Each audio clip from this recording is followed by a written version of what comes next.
हाँ हेलो, माफ़ कीजिएगा, क्लास जो है बीच में ही ऑफ हो गई थी किसी टेक्निकल इश्यूज की वजह से। तो आइए हम देखते हैं, यहाँ से हम क्या निकाल रहे थे, A1 B1 C1 वैल्यू निकाल रहे थे। तो इक्वेशन नंबर 1 से जो है C1 वैल्यू क्या हो जाएगी, जो कांस्टेंट है, कांस्टेंट यहाँ क्या है -8 है, इस तरह से। इसी तरह से इक्वेशन नंबर 2 के माध्यम से हम लोग A2 B2 C2 वैल्यू निकालेंगे। A2 वैल्यू क्या होगी, जो x का कोफिशिएंट है, x कोफिशिएंट यहाँ क्या है 3 है।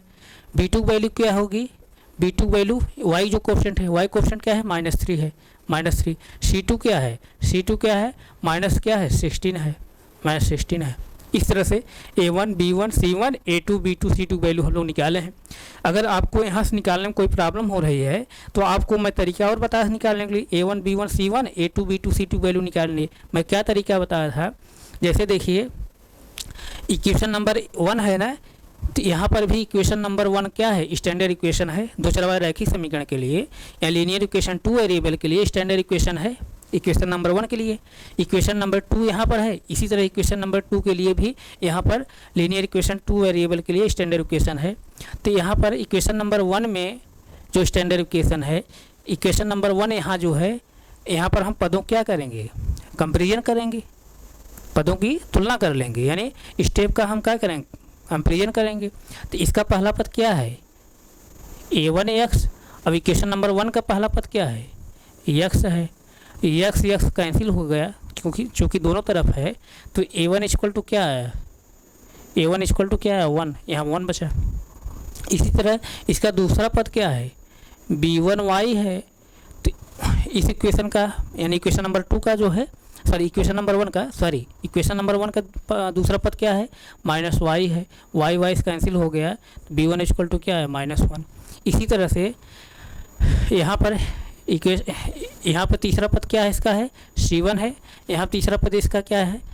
अब जैसे देखिए ये दोनों जो इक्वेशन दिए गए थे ax + by + c = 0 फार्म नहीं थे, उसको हम यहाँ चेंज किए हैं। ax + by + c = 0 फार्म है, ax + by + c = 0 फार्म है।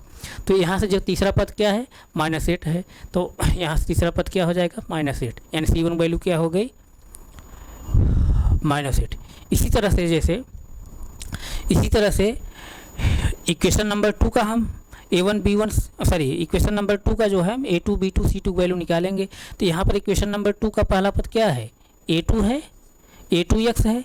अब इक्वेशन नंबर 2 का जो पहला पद है क्या है 3x है, x कैंसिल हो गया, A2 इक्वल टू क्या प्राप्त हुआ 3, A2 इक्वल टू 3 प्राप्त हुआ। इसी तरह जैसे इक्वेशन नंबर 2 का यहाँ पर दूसरा पद क्या है B2y है, B2y है। अब यहाँ पर इक्वेशन नंबर 2 का जो है दूसरा पद क्या है -3y है, -3y, y से y कैंसिल हो गया, B2 इक्वल टू क्या हो गया -3। इसी तरह से यहाँ पर तीसरा पद क्या है C2 है, यहाँ तीसरा पद क्या है -16 है, -16 है, तो -16 यहाँ लिखेंगे, C2 इक्वल टू -16। इस तरह से A1 B1 C1 A2 B2 C2 value हमको प्राप्त हो गई। अब हम देखेंगे, अब A1 B1 C1 A2 B2 C2 के रेशियो को हम चेक करके देखेंगे कि यहाँ पर कौन से कंडीशन बन रहे। जो तीनों कंडीशन मैं अभी बताया हूँ, तीनों कंडीशन में क्या बताया हूँ, A1/A2 is not equal to B1/B2 रहेगा, तो उस कंडीशन में दोनों रेखाएं जो होंगी एक दूसरे के इंटरसेक्ट करेंगी, तो उस कंडीशन में जो है हमको दोनों समीकरण के लिए सिर्फ एक अद्वितीय हल प्राप्त होता है, अर्थात एक यूनिक सोल्यूशन प्राप्त होता है। तो उस कंडीशन में दोनों समीकरणों को क्या होगा, हल प्राप्त होगा, तो दोनों समीकरणों का जो योग है क्या होगा, संगत योग होगा। दूसरी कंडीशन में क्या बता रहा हूँ कि A1/A2 equal to B1/B2 equal to C1/C2 जब रहेगा, तब दोनों रेखाएं एक दूसरे कॉन्स्टिट्यूंट होंगी, एक दूसरे संपाती होंगी। उस कंडीशन में हमको कई कॉमन कोऑर्डिनेट प्राप्त होंगे। जब कई कॉमन कोऑर्डिनेट प्राप्त होंगे तो उस कंडीशन में इन दोनों समीकरण का कई जो है सोल्यूशन प्राप्त होगा, कई हल प्राप्त होगा, अर्थात यहाँ तक कि अनंत हल प्राप्त होगा। तो उस कंडीशन में इन दोनों समीकरणों का जो युग्म होगा क्या होगा, संगत युग्म होगा। क्यों होगा, क्योंकि इनके हल हमको मिल रहे हैं। तीसरी कंडीशन में भी मैं क्या बताया था, जब A1/A2 equal to B1/B2 is not equal to C1/C2 होगा, तो उस कंडीशन में इन दोनों समीकरण के माध्यम जो दोनों रेखाएं हमको प्राप्त होंगी एक दूसरे पैरेलल होंगी, दूसरे समांतर होंगी। जब दोनों रेखाएं दूसरे समांतर होंगी, कहीं इंटरसेक्ट करेंगी नहीं। जब कहीं इंटरसेक्ट नहीं करेंगी तो कहीं जब इंटरसेक्ट नहीं करेंगे तो हमको कोई कॉमन कोऑर्डिनेट नहीं प्राप्त होगा। जब कोई कॉमन कोऑर्डिनेट हमको नहीं प्राप्त होगा तो उस कंडीशन में दोनों समीकरणों को कोई सलूशन नहीं प्राप्त होगा, अर्थात उस कंडीशन में दोनों समीकरण जो कोई सलूशन नहीं प्राप्त होगा तो जो दिया गया दोनों समीकरण का जो युग्म है ये संगत युग्म नहीं होगा, असंगत युग्म होगा। क्यों होगा? क्योंकि दोनों समीकरणों कोई हल हमको नहीं मिल रहा है। जब दोनों समीकरणों कोई हल नहीं मिल रहा है तो दोनों समीकरणों का जो ये युग्म है असंगत युग्म होगा। तो आइए जो है देखते हैं पहली कंडीशन बनती है कि नहीं बनती है। पहली कंडीशन बनती है, दूसरी कंडीशन बनती है, तीसरी कंडीशन कौन कंडीशन बनती है? अब जैसे A1/A2 पहले कर लीजिए। A1/A2 A1 वैल्यू क्या निकाले हम लोग? A1 वैल्यू क्या है 1, B1 वैल्यू क्या है सॉरी A2 वैल्यू क्या है 3, तो 1/3 प्राप्त होगा हमको। A1/A2 1/3 प्राप्त हुआ। इसी तरह से B1/B2 निकाल लीजिए। B1/B2 रेशियो क्या होगा? B1 क्या है -1 है और B2 क्या है -3 है। ऊपर भी माइनस नीचे भी माइनस, माइनस माइनस कैंसिल हो जाएगा। दिस इम्प्लाई दैट क्या प्राप्त होगा? B1/B2 हमको क्या प्राप्त हुआ यहाँ से 1/3। इसी तरह जैसे हम लोग अब क्या निकालेंगे C1/C2 जब निकालेंगे C1 क्या है -8 है और C2 क्या है -16 है। ऊपर भी माइनस नीचे भी माइनस कैंसिल हो जाएगा। तो क्या हमको प्राप्त हुआ C1/C2 प्राप्त हुआ क्या 8/16। इसको हम लोग सिंप्लीफाई जब कर लेंगे तो C1/C2 क्या प्राप्त हो जाए 8 से सिंप्लीफाई कर लिए 8 1 जा 8 8 2 जा 16 यानी 1/2 प्राप्त हुआ। C1/C2 क्या प्राप्त हुआ 1/2। अब जैसे देखिए अब यहाँ पर देखते हैं, जैसे देखिए यहाँ क्या कंडीशन मिल रही है हमको A1/A2 ध्यान दीजिए 1/3 है। फिर इसी तरह से B1/B2 भी क्या है 1/3 है। यानी इसका मतलब क्या A1/A2 इक्वल टू B1/B2 है, सॉरी B1/B2 A1/A2 वैल्यू 1/3 और B1/B2 की वैल्यू क्या है 1/3। यानी A1/A2 इक्वल टू B1/B2 तो प्राप्त हो रहा है। इसी तरह से C1/C2 क्या है 1/2 है। यानी C1/C2 क्या है बराबर नहीं है किसके A1/A2 इक्वल टू B1/B2 हो रहा है। अब नहीं है, क्या नहीं है C1/C2 इन दोनों बराबर, क्योंकि C1/C2 क्या है 1/2 है। अर्थात इसके नीचे लिख लीजिए 1/3 equal to 1/3 is not equal to 1/2।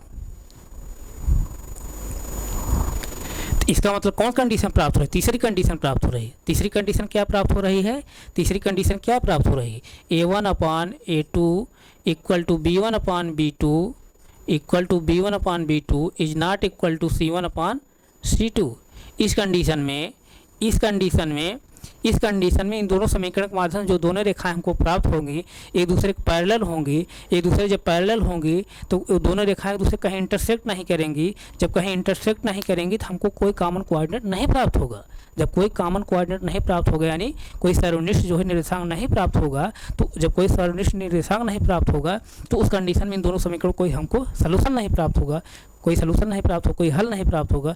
जब इन दोनों समीकरणों कोई हल नहीं प्राप्त होगा तो ये जो दोनों समीकरणों का दिया गया युग्म है तब क्या होगा असंगत युग्म होगा। क्यों असंगत होगा? क्योंकि A1/A2 equal to B1/B2 is not equal to C1/C2 है। इसका मतलब यहाँ तीसरी कंडीशन बन रही है। इस कंडीशन में इन दोनों समीकरण के माध्यम से दोनों रेखाएं दूसरे पैरेलल होती हैं, समांतर होती हैं। उस कंडीशन में दोनों समीकरण का जो होता है कोई सलूशन नहीं प्राप्त होता है। जब कोई सलूशन नहीं प्राप्त होगा, कोई हल नहीं प्राप्त होगा तो ये जो दिया गया समीकरणों का जो युग्म है वो क्या होगा असंगत युग्म होगा। तो यहाँ पर आप क्या लिखेंगे, यहाँ पर क्या लिखेंगे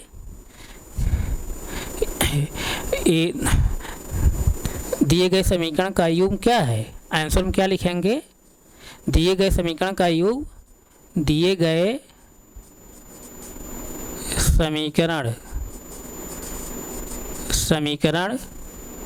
का युग्म असंगत युग्म है। असंगत युग्म है, असंगत युग्म है। क्यों है? क्योंकि इन दोनों समीकरणों का जो है हमको कोई हल नहीं प्राप्त हो रहा है। जब इन दोनों समीकरणों का जो युग्म है असंगत युग्म है तब हमको कुछ करना नहीं है। अगर इन दोनों समीकरणों का जब इन दोनों समीकरणों का जो युग्म है अगर संगत युग्म होता तब हम क्या करते, दोनों समीकरणों का जो है ग्राफ के माध्यम से इनका सलूशन निकालते। तब ग्राफ के माध्यम से इनका सलूशन निकालते, हम लोग ग्राफ बनाते, तब इन दोनों समीकरणों के माध्यम से ग्राफ बनाते, जैसे पिछली क्लास में बनाया था। तो चूंकि यहाँ दोनों समीकरणों का जो युग्म है असंगत युग्म है। क्यों असंगत युग्म है? क्योंकि इन दोनों समीकरणों कोई हल हमको नहीं प्राप्त हो रहा है। जब असंगत युग्म है तो हमको यहाँ ग्राफ बनाने कोई ज़रूरत नहीं है, क्योंकि आप क्वेश्चन में कहा है कि चेक करिए कि क्या इन दोनों समीकरणों का जो युग्म है संगत युग्म है कि असंगत युग्म है। उसके बाद फिर कहा है अगर इन दोनों समीकरणों का युग्म है, अगर संगत युग्म हो तो इनका ग्राफ के माध्यम से इनका जो है हल ज्ञात कीजिए। अगर संगत युग्म है तब इनका जो कहा है कि ग्राफ के माध्यम से इनका हल ज्ञात कीजिए। तो यहाँ पर युग्म जो है संगत युग्म है नहीं, बल्कि असंगत युग्म है, तब हमको ग्राफ बनाने की यहाँ कोई ज़रूरत नहीं है। तो आप, हमें उम्मीद है आप लोग समझ जरूर आया होगा। अगर जिस बच्चे को कोई डाउट हो रहा हो, जो नए बच्चे हमसे जुड़ रहे हैं, उनको अगर कोई डाउट हो रहा है तो पिछली क्लास को एक बार, दो बार, तीन बार रिवाइज करके देख लें। अगर एक बार, दो बार, तीन बार रिवाइज कर लेंगे तो किसी बच्चे को कोई डाउट नहीं होगा। तो इसको आप नोट करना चाहें नोट करिए, 2 सेकंड समय है, नोट करिए, तो फिर हम आगे चलें। नोट करिए।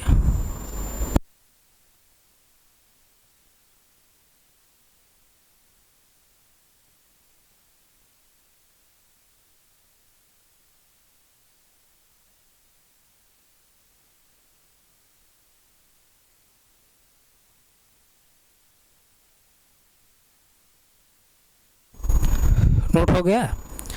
तो प्यारे बच्चे, आप लोगों को समझ जरूर आया होगा। अगर किसी बच्चे को नहीं समझ में आया है, क्लास को एक बार, दो बार रिवाइज कर लीजिए, तो हमें ऐसा उम्मीद है कि आप जरूर समझ में आएगा। उसके बाद भी किसी बच्चे को कोई नहीं समझ में आ रहा है तो आप जो है अपने डाउट को हमारे कमेंट बॉक्स आप डालिए। जो भी डाउट रहेगा उसको हम लोग अगली क्लास में रिवाइज करते हुए फिर पुनः आगे बढ़ेंगे।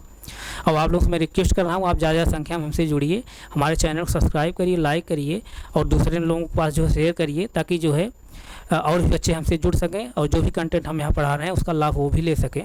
तो प्यारे बच्चे, हम यहीं तक रख रहे हैं, आगे फिर कंटिन्यू करें। Thank you so much.